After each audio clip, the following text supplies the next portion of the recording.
شروع اللہ کا نام لے کر جو بڑا مہربان نہایت رحم والا ہے۔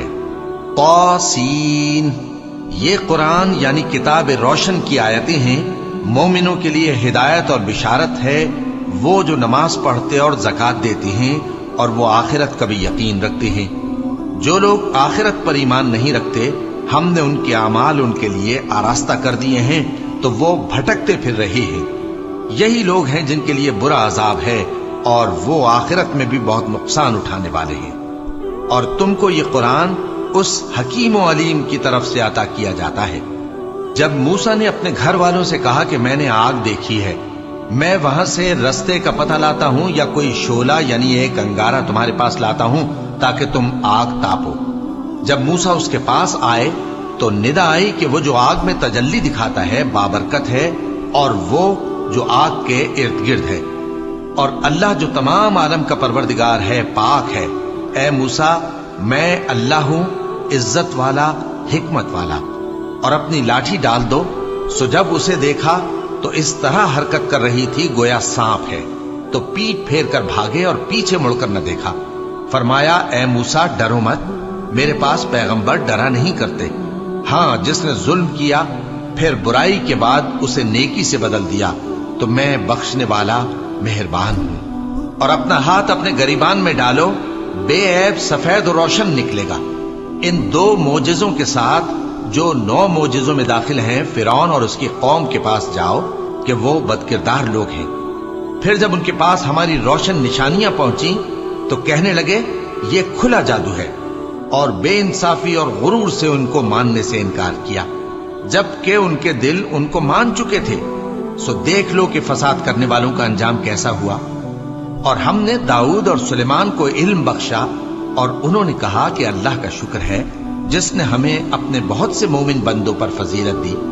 اور سلیمان داؤد کے قائم مقام ہوئے اور کہنے لگے کہ لوگوں، ہمیں اللہ کی طرف سے پرندوں کی بولی سکھائی گئی ہے اور ہر چیز عنایت فرمائی گئی ہے، بے شک یہ اس کا خاص فضل ہے۔ اور سلیمان کے لیے جنوں اور انسانوں اور پرندوں کے لشکر جمع کیے گئے اور پھر ان کی جماعتیں بنائی گئیں، یہاں تک کہ جب چیونٹیوں کے میدان میں پہنچے تو ایک چیونٹی نے کہا کہ چیونٹیوں، اپنے اپنے بلوں میں داخل ہو جاؤ، ایسا نہ ہو کہ سلیمان اور اس کے لشکر تم کو کچل ڈالے اور ان کو خبر بھی نہ ہو۔ تو وہ اس کی بات سے ہنس پڑے اور کہنے لگے کہ اے پروردگار، مجھے توفیق عنایت کر کہ جو احسان تو نے مجھ پر اور میرے ماں باپ پر کیے ہیں ان کا شکر کروں، اور ایسے نیک کام کروں کہ تو ان سے خوش ہو جائے، اور مجھے اپنی رحمت سے اپنے نیک بندوں میں داخل فرما۔ اور جب انہوں نے پرندوں کا جائزہ لیا تو کہنے لگے کیا سبب ہے مجھے ہدہد نظر نہیں آتا؟ کیا کہیں غائب ہو گیا ہے؟ میں اسے سخت سزا دوں گا یا ذبح کر ڈالوں گا یا میرے سامنے اپنی بے قصوری کی واضح دلیل پیش کرے۔ ابھی تھوڑی ہی دیر ہوئی تھی کہ ہدہد آ موجود ہوا اور کہنے لگا کہ مجھے ایک ایسی چیز معلوم ہوئی ہے جس کی آپ کو خبر نہیں، اور میں آپ کے پاس ملک سبا سے ایک یقینی خبر لے کر آیا ہوں۔ میں نے ایک عورت دیکھی کہ ان لوگوں پر حکومت کرتی ہے اور ہر چیز اسے میسر ہے، اور اس کا ایک شاندار تخت ہے۔ میں نے دیکھا کہ وہ اور اس کی قوم اللہ کو چھوڑ کر آفتاب کو سجدہ کرتے ہیں، اور شیطان نے ان کے اعمال انہیں آراستہ کر دکھائے ہیں اور ان کو رستے سے روک رکھا ہے، پس وہ رستے پر نہیں آتے، اور نہیں سمجھتے ہیں کہ اللہ کو جو آسمانوں اور زمین میں چھپی چیزوں کو ظاہر کر دیتا اور تمہارے پوشیدہ اور ظاہر اعمال کو جانتا ہے، کیوں سجدہ نہ کریں؟ اللہ کے سوا کوئی عبادت کے لائق نہیں، وہی عرش عظیم کا مالک ہے۔ کیونکہ آیت سجدہ تلاوت کی گئی ہے لہذا سامعین پر سجدہ واجب ہے۔ سلیمان نے کہا اچھا، ہم دیکھیں گے تو نے سچ کہا ہے یا تو جھوٹا ہے۔ یہ میرا خط لے جا اور اسے ان کی طرف ڈال دے، پھر ان کے پاس سے ہٹ جانا اور دیکھنا کہ وہ کیا جواب دیتی ہیں۔ ملکہ نے کہا کہ دربار والو، مجھ تک ایک نامہ گرامی پہنچایا گیا ہے، وہ سلیمان کی طرف سے ہے، اور مضمون یہ ہے کہ شروع اللہ کا نام لے کر جو بڑا مہربان نہایت رحم والا ہے، بعد اس کے یہ کہ مجھ سے سرکشی نہ کرو اور مطیع و فرما بردار ہو کر میرے پاس چلے آؤ۔ خط سنا کر کہنے لگی کہ اے اہل دربار، میرے اس معاملے میں مجھے مشورہ دو، جب تک کہ تم حاضر نہ ہو اور صلاح نہ دو میں کسی کام کا فیصلہ نہیں کیا کرتی۔ وہ بولے کہ ہم بڑے زوراور اور سخت جنگجو ہیں اور حکم آپ کے اختیار میں ہے، تو جو حکم دیجیے گا اس کے انجام پر نظر کر لیجیے گا۔ اس نے کہا کہ بادشاہ جب کسی شہر میں داخل ہوتے ہیں تو اس کو تباہ کر دیتے ہیں اور وہاں کے عزت والوں کو ذلیل کر دیا کرتے ہیں، اور اسی طرح یہ بھی کریں گے۔ اور میں ان کی طرف کچھ تحفہ بھیجتی ہوں اور دیکھتی ہوں کہ قاصد کیا جواب لاتے ہیں۔ پس جب قاصد سلیمان کے پاس پہنچا تو سلیمان نے کہا، کیا تم مجھے مال سے مدد دینا چاہتے ہو؟ سو جو کچھ اللہ نے مجھے عطا فرمایا ہے وہ اس سے کہیں بہتر ہے جو تمہیں دیا ہے۔ حقیقت یہ ہے کہ اپنے تحفے سے تم ہی خوش ہوتے ہوگے۔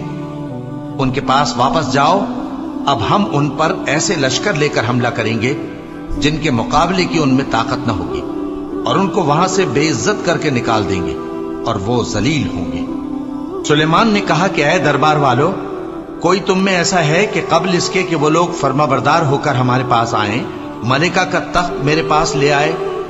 جنات میں سے ایک قوی ہیکل جن نے کہا کہ قبل اس کے کہ آپ اپنی جگہ سے اٹھیں میں اس کو آپ کے پاس لا حاضر کرتا ہوں، اور مجھے اس پر قدرت بھی حاصل ہے اور امانت دار بھی ہوں۔ ایک شخص جس کو کتاب الہی کا علم تھا کہنے لگا کہ میں آپ کی آنکھ کے جھپکنے سے پہلے پہلے اسے آپ کے پاس حاضر کیے دیتا ہوں۔ جب سلیمان نے تخت کو اپنے پاس رکھا ہوا دیکھا تو کہا کہ یہ میرے پروردگار کا فضل ہے تاکہ مجھے آزمائے کہ میں شکر کرتا ہوں یا کفران نعمت کرتا ہوں، اور جو شکر کرتا ہے تو اپنے ہی فائدے کے لیے شکر کرتا ہے، اور جو ناشکری کرتا ہے تو میرا پروردگار بے نیاز ہے، کرم کرنے والا ہے۔ سلیمان نے کہا کہ ملکہ کے امتحان عقل کے لیے اس کے تخت کی صورت بدل دو، دیکھیں کہ وہ سوج رکھتی ہے یا ان لوگوں میں سے ہے جو سوج نہیں رکھتے۔ پھر جب وہ آ پہنچی تو پوچھا گیا کہ کیا آپ کا تخت بھی اسی طرح کا ہے؟ اس نے کہا کہ یہ تو گویا ہو بہو وہی ہے، اور ہم کو اس سے پہلے ہی سلیمان کی عظمت و شان کا علم ہو گیا تھا، اور ہم فرما بردار ہیں۔ اور وہ جو اللہ کے سوا دوسروں کی پرستش کرتی تھی، سلیمان نے اس کو اس سے منع کیا کہ وہ کافروں میں سے تھی۔ اس کے بعد اس سے کہا گیا کہ محل میں چلیے۔ جب اس نے اس کے فرش کو دیکھا تو اسے پانی کا حوض سمجھا اور کپڑا اٹھا کر اپنی پنڈلیاں کھول دی۔ سلیمان نے کہا، یہ ایسا محل ہے جس کے نیچے بھی شیشے جڑے ہوئے ہیں۔ وہ بول اٹھی کہ پروردگار، میں اپنے آپ پر ظلم کرتی رہی تھی، اور اب میں سلیمان کے ساتھ اللہ رب العالمین پر ایمان لاتی ہوں۔ اور ہم نے سمود کی طرف ان کے بھائی صالح کو بھیجا کہ اللہ کی عبادت کرو، تو وہ دو فریق ہو کر آپس میں جھگڑنے لگے۔ صالح نے کہا کہ اے قوم، تم بھلائی سے پہلے برائی کے لیے کیوں جلدی کرتے ہو، اور اللہ سے بخشش کیوں نہیں مانگتے تاکہ تم پر رحم کیا جائے؟ وہ کہنے لگے کہ تم اور تمہارے ساتھی ہمارے لیے برا شگون ہیں۔ صالح نے کہا کہ تمہاری بدشگونی اللہ کے پاس ہے، بلکہ تم ایسے لوگ ہو جن کی آزمائش کی جاتی ہے۔ اور شہر میں 9 شخص تھے جو ملک میں فساد کیا کرتے تھے اور اصلاح سے کام نہیں لیتے تھے۔ کہنے لگے کہ اللہ کی قسم کھاؤ کہ ہم رات کو اس پر اور اس کے گھر والوں پر شبخون ماریں گے، پھر اس کے وارثوں سے کہہ دیں گے کہ ہم تو اس کے گھر والوں کے موقع ہلاکت پر تھے ہی نہیں، اور ہم سچ کہتے ہیں۔ اور وہ ایک چال چلے، اور ہم نے بھی ایک تدبیر کی، اور ان کو کچھ خبر نہ ہوئی۔ تو دیکھ لو کہ ان کی چال کا انجام کیسا ہوا۔ ہم نے ان کو اور ان کی قوم سب کو ہلاک کر ڈالا۔ اب ان کے یہ گھر ان کے ظلم کے سبب تلپٹ پڑے ہیں۔ جو لوگ علم رکھتے ہیں ان کے لیے اس میں نشانی ہے، اور جو لوگ ایمان لائے اور ڈرتے تھے ان کو ہم نے نجات دی۔ اور لوط کو یاد کرو جب انہوں نے اپنی قوم سے کہا کہ تم بے حیائی کے کام کیوں کرتے ہو جبکہ تم دیکھتے ہو؟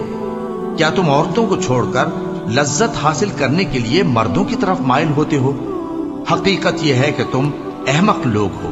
تو ان کی قوم کے لوگ بولے تو یہ بولے، اور اس کے سوا ان کا کچھ جواب نہ تھا کہ لوط کے گھر والوں کو اپنے شہر سے نکال دو، یہ لوگ پاک بننا چاہتے ہیں۔ تو ہم نے ان کو اور ان کے گھر والوں کو نجات دی، مگر ان کی بیوی کہ اس کی نسبت ہم نے مقرر کر رکھا تھا کہ وہ پیچھے رہنے والوں میں ہوگی۔ اور ہم نے ان پر مے برسایا، سو جو مے ان لوگوں پر برسا جن کو متنبع کر دیا گیا تھا برا تھا۔ کہہ دو کہ سب تعریف اللہ ہی کے لیے ہے، اور اس کے ان بندوں پر سلام ہے جس کو اس نے منتخب فرمایا۔ بھلا اللہ بہتر ہے یا وہ جن کو یہ اس کا شریک بناتے ہیں؟ بھلا کس نے آسمانوں اور زمین کو پیدا کیا اور کس نے تمہارے لیے آسمان سے پانی برسایا؟ پھر ہم نے اس سے سرسبز باغ اگائے، تمہارا کام تو نہ تھا کہ تم ان کے درختوں کو اگاتے؟ تو کیا اللہ کے ساتھ کوئی اور بھی معبود ہے؟ ہرگز نہیں، بلکہ یہ لوگ رستے سے الگ ہو رہے ہیں۔ بھلا کس نے زمین کو قرارگاہ بنایا اور اس کے بیچ نہریں بنائیں اور اس کے لیے پہاڑ بنائے، اور کس نے دو دریاؤں کے بیچ اوٹ بنائی؟ یہ سب کچھ اللہ نے بنایا، تو کیا اللہ کے ساتھ کوئی اور معبود بھی ہے؟ ہرگز نہیں، بلکہ ان میں اکثر علم نہیں رکھتے۔ بھلا کون بے قرار کی التجا قبول کرتا ہے جب وہ اس سے دعا کرتا ہے، اور کون اس کی تکلیف کو دور کرتا ہے، اور کون تم کو زمین میں اگلوں کا جانشین بناتا ہے؟ یہ سب کچھ اللہ کرتا ہے، تو کیا اللہ کے ساتھ کوئی اور معبود بھی ہے؟ ہرگز نہیں، مگر تم بہت کم غور کرتے ہو۔ بھلا کون تم کو جنگل اور دریا کے اندھیروں میں رستہ بتاتا، اور کون ہواؤں کو اپنی رحمت کے آگے خوشخبری بنا کر بھیجتا ہے؟ یہ سب کچھ اللہ کرتا ہے، تو کیا اللہ کے ساتھ کوئی اور معبود بھی ہے؟ ہرگز نہیں۔ یہ لوگ جو شرک کرتے ہیں، اللہ کی شان اس سے بلند ہے۔ بھلا کون خلقت کو پہلی بار پیدا کرتا پھر اس کو دوبارہ پیدا کرے گا؟ اور کون تم کو آسمان اور زمین سے رزق دیتا ہے؟ یہ سب کچھ اللہ کرتا ہے، تو کیا اللہ کے ساتھ کوئی اور معبود بھی ہے؟ ہرگز نہیں۔ کہہ دو کہ مشرکو، اگر تم سچے ہو تو دلیل پیش کرو۔ کہہ دو کہ جو لوگ آسمانوں اور زمین میں ہیں اللہ کے سوا غیب کی باتیں نہیں جانتے، اور نہ یہ جانتے ہیں کہ کب زندہ کر کے اٹھائے جائیں گے، بلکہ آخرت کے بارے میں ان کا علم ختم ہو چکا ہے، بلکہ یہ اس کی طرف سے شک میں ہے، بلکہ یہ اس سے اندھے ہو رہے ہیں۔ اور جو لوگ کافر ہیں کہتے ہیں کہ جب ہم اور ہمارے باپ دادا مٹی ہو جائیں گے تو کیا ہم پھر قبروں سے نکالے جائیں گے؟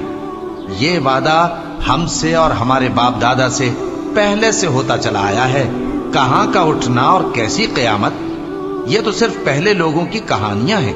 کہہ دو کہ ملک میں چلو پھرو، پھر دیکھو کہ گناہگاروں کا انجام کیا ہوا ہے، اور ان کے حال پر غم نہ کرنا، اور نہ ان چالوں سے جو یہ کر رہے ہیں تنگ دل ہونا۔ اور کہتے ہیں کہ اگر تم سچے ہو تو یہ وعدہ کب پورا ہوگا؟ کہہ دو کہ جس عذاب کے لیے تم جلدی کر رہے ہو، شاید اس میں سے کچھ تمہارے نزدیک آ پہنچا ہو، اور تمہارا پروردگار تو لوگوں پر فضل کرنے والا ہے، لیکن ان میں سے اکثر شکر نہیں کرتے۔ اور جو باتیں ان کے سینوں میں پوشیدہ ہوتی ہیں اور جو کام وہ ظاہر کرتے ہیں، تمہارا پروردگار ان سب کو جانتا ہے۔